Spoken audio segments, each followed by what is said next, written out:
I'm Liz Faultless, and this is Currents. Politicians and parishioners tackle the healthcare mandate in Bayside. I don't want to be in government because it's a great thing to be in government. I want to be in government so that it's a citizen who's there and not a career politician. Are business owners who oppose the federal contraception mandate bigots? We get some answers. And in St. Albans, a seminarian is named a transitional deacon, bringing him one step away from his ultimate goal. Sacrament of orders has 3 levels. First the deacon, second the priest, and third the bishop. But it's the same sacrament. Good evening, and thank you for joining us. Well, the national election is gaining momentum, and that, of course, is partly due to presumptive Republican presidential nominee Mitt Romney's decision to tap Wisconsin Congressman Paul Ryan as his running mate.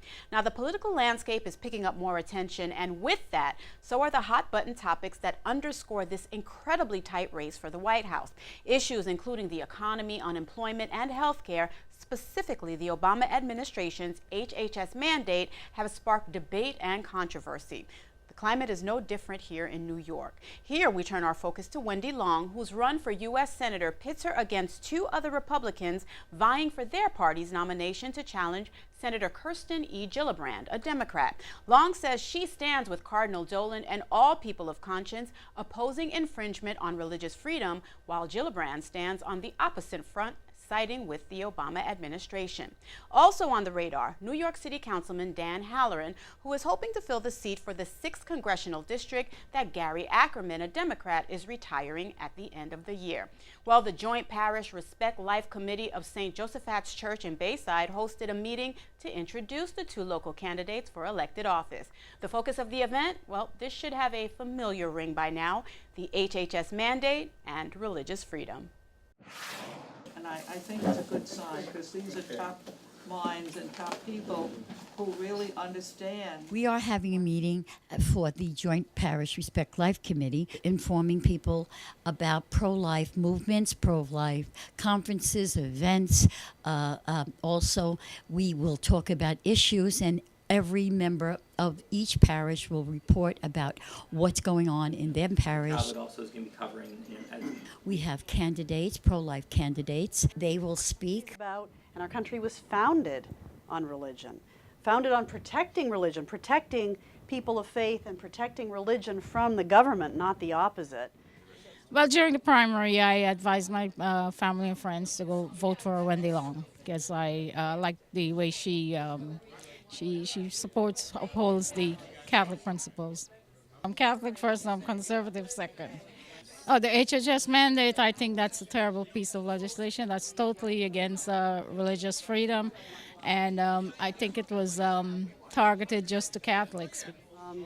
I think it's an attack on the Constitution, the Declaration of Independence, the principles of America, the sanctity of life, and certainly the religious freedom of the Church, and even people who aren't formally within the Catholic Church, or who aren't even Christians, but of people of other faiths or people of no faith who have a conscientious objection to using the dollars of individuals or institutions who believe in the sanctity of life. Being here on nights like this are a great, wonderful boost to me. It gives me strength and energy and renews my commitment and my vigor to go out and wage this campaign for the principles of the sanctity of human life and the dignity of work and limited government and freedom and equality, to meet good people who believe in all those things. I don't want to be in government because it's a great thing to be in government. I want to be in government so that it's a citizen who's there and not a career politician. And hopefully, with your help, that'll happen. I heard about Dan Halloran. I know what he's on his agenda, and then I know he's a good guy. So, you know, he might have a chance to be to win, but it's just have to have a lot of support. Things that will fix the problem. Obamacare doesn't fix any of the problems. A lot of people, they just vote blindly, or their grandfather, their father, Democrats or Republicans, and just go and vote. They don't think about the issues. And all voting should be issue-based. I hope more people become aware, and we'll certainly try our best to spread the word. I mean, I have been doing it all along. My family knows I'm a political junkie. They call me when they have, what do you think about this, and so I will spread the word too. False attacks have started against me. And stay tuned, the day's top headlines after the break.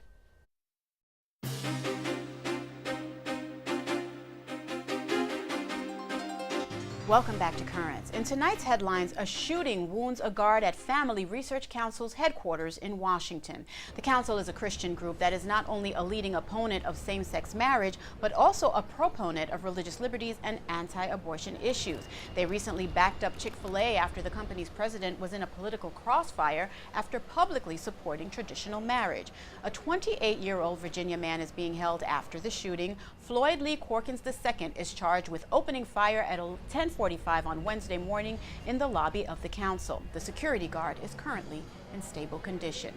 Well, good news in the Billy Graham recovery story. The evangelist has recovered enough to go home and is now out of a North Carolina hospital after a 2-day stay. Graham, who was reportedly being treated for bronchitis, responded well to his treatment at Mission Hospital in Asheville. His pulmonologist, Daniel Fertel, said in a statement Tuesday that Graham's recovery was a speedy one. Now the evangelist can return to his book writing, a project he has been working on. In addition, he plans to resume physical therapy at his home in nearby Montreat. In other news, a CC network of Catholics has been recognized for the aid it gave during World War II. Rome Reports has more on that. The honorary title of Righteous Among the Nations is a recognition by the Holocaust Memorial of Yad Vashem for people who are not Jewish yet risked their lives during World War II to help Jews escape from Nazi persecution.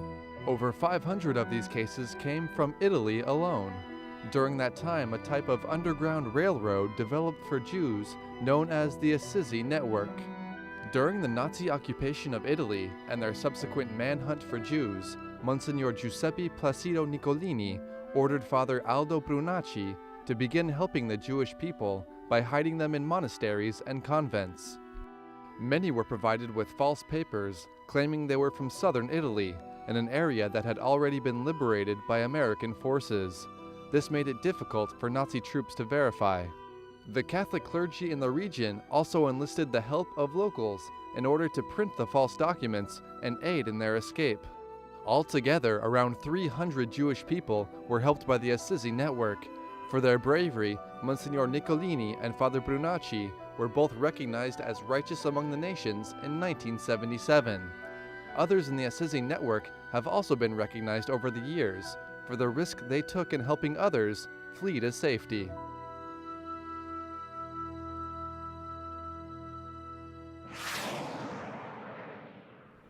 The Obama invitation to a traditional fundraising dinner is not an award or a platform. Those words from Cardinal Timothy Dolan as he defended his decision to invite the president to the supper as an effort to engage the president. Dolan stated that, quote, an invitation to the Al Smith dinner is not an award or the provision of a platform to expound views at odds with the church. Instead, he explained that it is an occasion of conversation.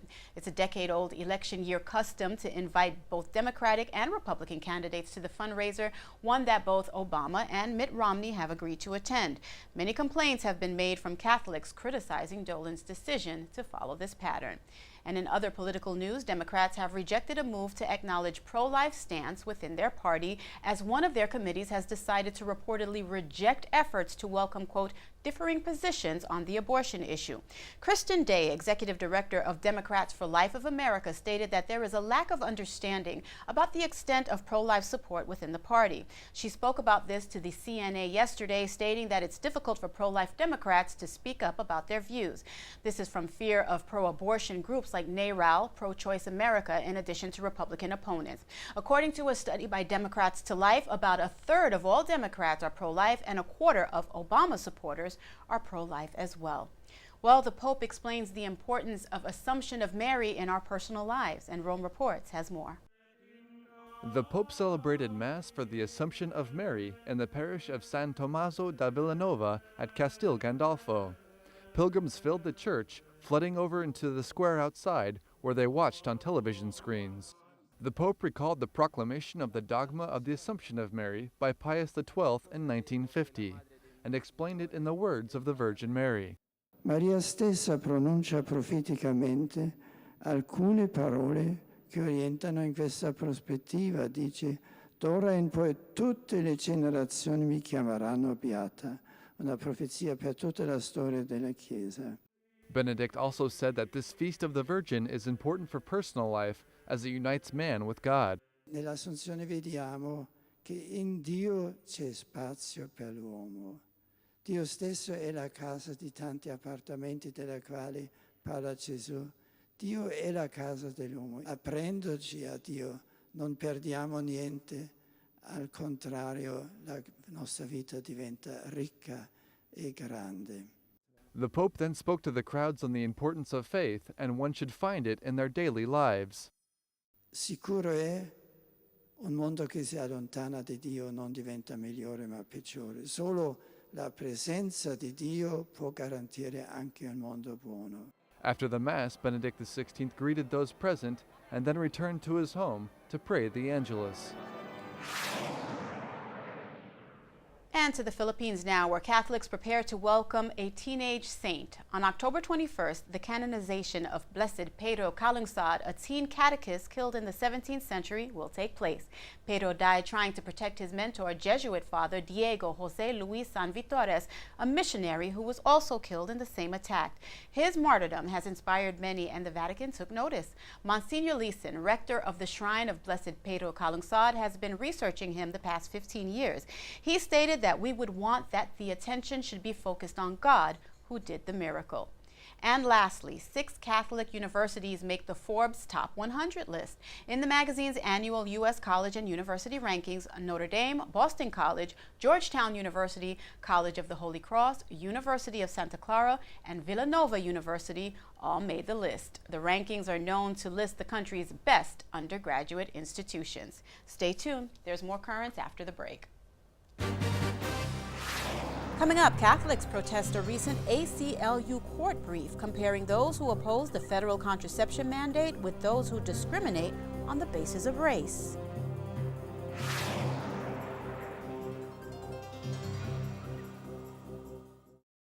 Welcome back. Catholic colleges are the first victims of the Obama administration's new sexual revolution. That is part of a statement issued by the Cardinal Newman Society, a national organization whose goal is to help renew and strengthen Catholic identity in Catholic higher education. Well, CNS was referring to the August 1st Phase 1 implementation of the government's HHS mandate, requiring employers to cover the full cost of contraceptives, sterilizations, and abortion-inducing drugs, even if it violates their religious beliefs. The Cardinal Newman Society called this the, quote, formal beginning of the persecution of Catholic colleges and universities that wish to remain faithful to the teachings of the Catholic Church, adding that not only is the Obama administration forcing Catholic colleges to help students and employees obtain no-cost sterilizations, abortion-causing drugs, and contraceptives, they are also counseling, promoting these practices. Now, the organization also raised concerns that the rights of Catholic parents who send their kids to school with a reasonable expectation their religious beliefs will be upheld are being violated. CNN points to what it calls deceptive reports by news publications reporting the HHS mandate is delayed another year for religious institutions, without explaining that many religious colleges and employers cannot meet the Obama administration's arbitrary criteria for the delay. Well, not long after the Cardinal Newman Society released that statement, the American Civil Liberties Union voiced its own concerns about the HHS mandate, adding yet another dimension to the ongoing dispute: the issue of bigotry. The ACLU claimed that if taken in a historical context, to exempt certain businesses from the mandate is tantamount to universities, schools, and businesses which claimed in court that right to religious liberty entitled them to discriminate against African Americans so many years ago. Well, CatholicVote.org responded to these remarks, calling these claims of segregation shocking and unfair. I spoke to Joshua Mercer, he's communications director for Catholic Vote, about the ACLU's assertion.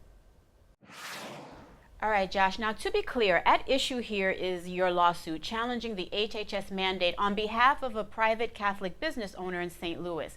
Now, the ACLU supports the government's motion to dismiss this case on the basis of gender equality, and this is your greatest point of contention, correct?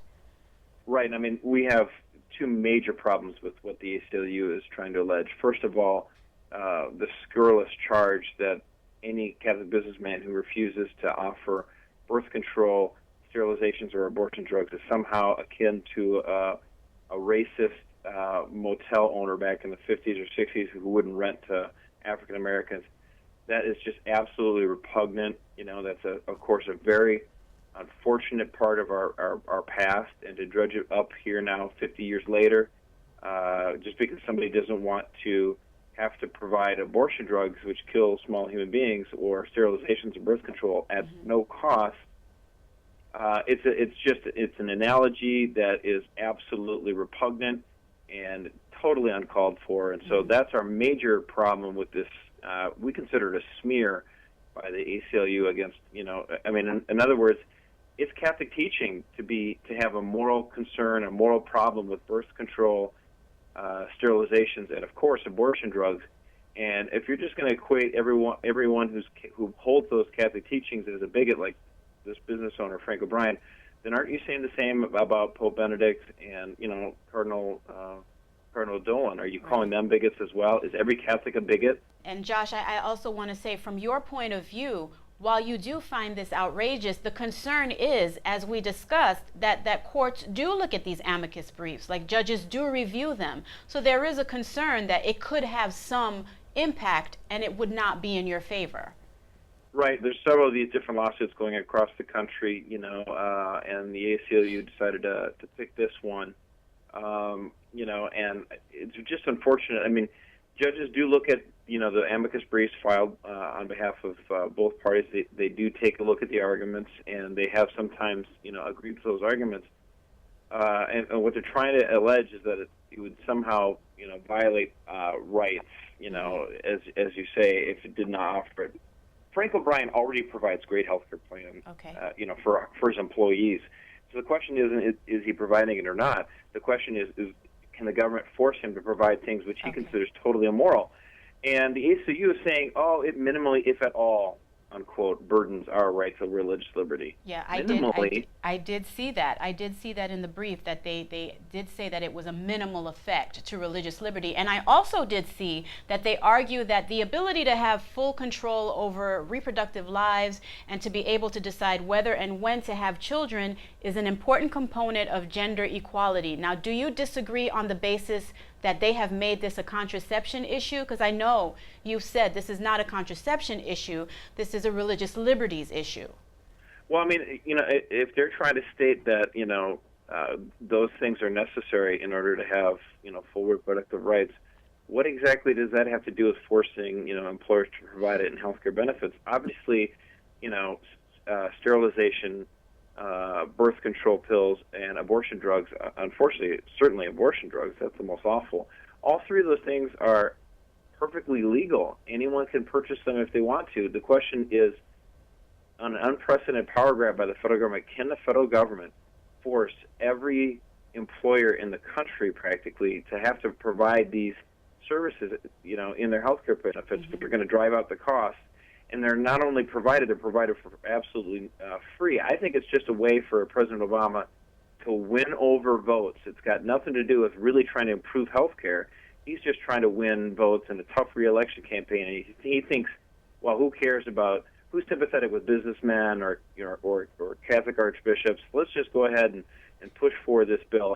And the point is, no, absolutely not. The First Amendment protects the free exercise of religion. It protects the rights of conscience of people, and we think this is just a humongous overstep by the federal government to try to and we don't think it I mean, again, I want to remind your viewers, Frank O'Brien has been providing wonderful health care for his employees, and this regulation isn't actually going to improve things. It's just going to drive up the cost. We think it's unfortunate.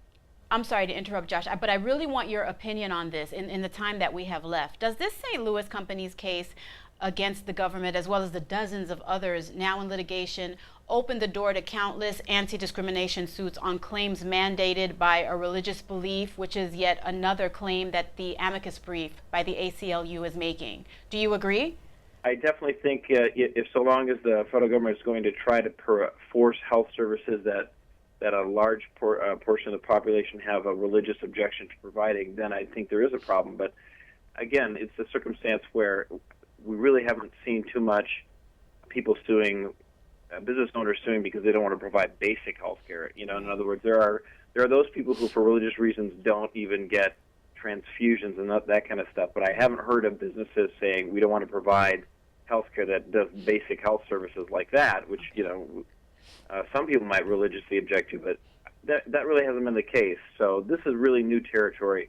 And again, it's a fight that was brought to us. So this is just the response to make sure we can continue to go about the way we were doing business beforehand. All right, Josh, thank you very much. And I do understand you are preparing a formal response that may go out this week. We'll be very interested to talking with you about that in the future. But thank you so much for joining us today. I always like talking to you. It was a pleasure to talk with you and to let your viewers know about this important case. All right, Josh, thank you. And stay tuned, more currents after the break. When we return, experience the joy of a local parish as one of their own continues his journey to the priesthood. Looking forward to those who are seeing those who have been ordained. You look forward to, this is the path I'm taking.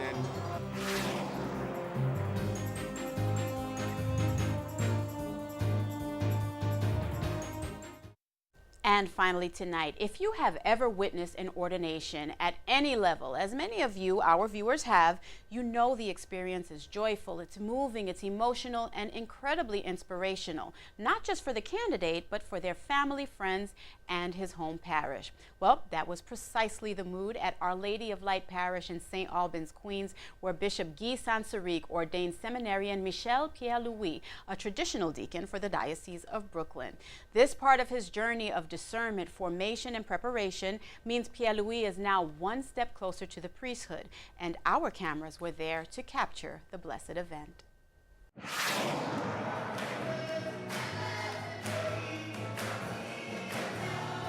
Most Reverend Father, Holy Mother Church asks you to ordain this man, our brother, for service as deacon. Let Michel, who is to be ordained deacon, please come forward. It's the conferral of the Order of Diaconate, which is the first step toward the priesthood. And you know, the sacrament of orders has 3 levels. First the deacon, second the priest, and third the bishop. But it's the same sacrament. So, Michel, since by your own free choice, you present yourself for the order of the diaconate, you should be a man of good reputation, filled with wisdom and the Holy Spirit, as were those once chosen by the apostles for the ministry of charity. It's an awesome experience, actually, for me, like a seminarian, looking forward to those who are seeing those who have been ordained. You look forward to, this is the path I'm taking, and it's like a reality coming true, so to speak.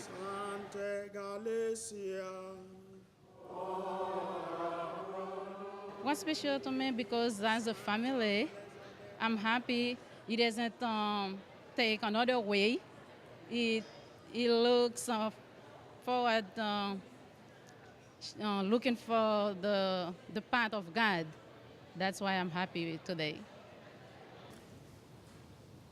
I thank the Almighty God who has made this day possible. I thank Him for calling me to be a servant of His holy people. First, I get the postulat in Haiti. I do novitiate, and I make 2 vows, vow of chastity, obedience, and poverty. And then I begin. I take 2 years philosophy, 1 year theology in Haiti, and then I came here in 2007 and to begin the process with the diocese. There's one guest that is here today in presence, as a very potent guest, but is not here physically, and that is Bishop DiMarzio. I say that because when virtually every other diocese in the seminary in the country was pulling back on seminaries, on pulling back on recruitment, Bishop DiMarzio increased it. I now am the beneficiary of his going out into the deep, as we all are, with the wonderful presence of Deacon Michel.